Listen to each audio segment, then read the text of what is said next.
With the provincial election campaign looming, one issue sure to float to the surface is the future of BC Ferries.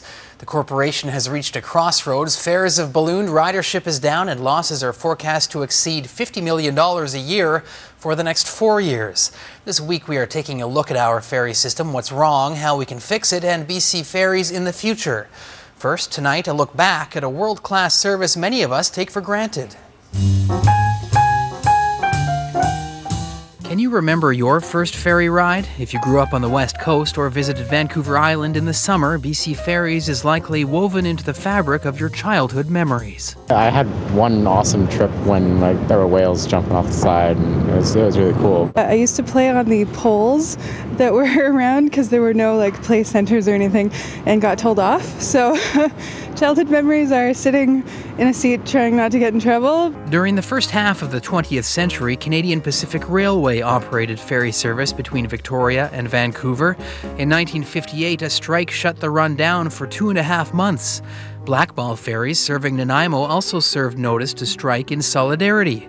After a 4-day crisis when Vancouver Island was essentially cut off from the mainland, the government stepped in. BC Premier W.A.C. Bennett had seen enough, announcing the province would build its own ferry system with terminals at Tsawwassen and Swartz Bay. Today, BC Ferries serves up to 47 ports of call with 35 vessels. In the summer, almost 5,000 people work for the company. We've got a strikingly successful ferry operation here, the biggest in the world. Secondly, most of the service levels are pretty darn good. If you want to see a comparative basis, go to Europe and look at the ferry there, the different ferries there, and take a look at the cost of those ferries. They're considerably more than what we pay. The next thing is, you can most of the time you rely on the ferry service here very well. We take it for granted, in fact. Fares, the subject of protests for years. Most people think they're too high. It certainly does cost a lot more to ride a BC ferry today than it did in 1960. Back then, it cost $7 for a car and driver to cross the strait, but that's not as cheap as it sounds if you factor in inflation. In 2013 dollars, the fare works out to $54.78.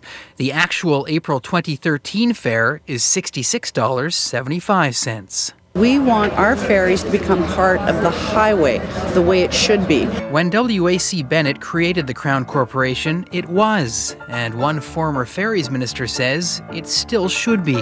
They bought 3 things. They bought the BC Ferries, they bought the Massey Tunnel, which was then called the Dease Island Tunnel, and they bought the Lions Gate Bridge.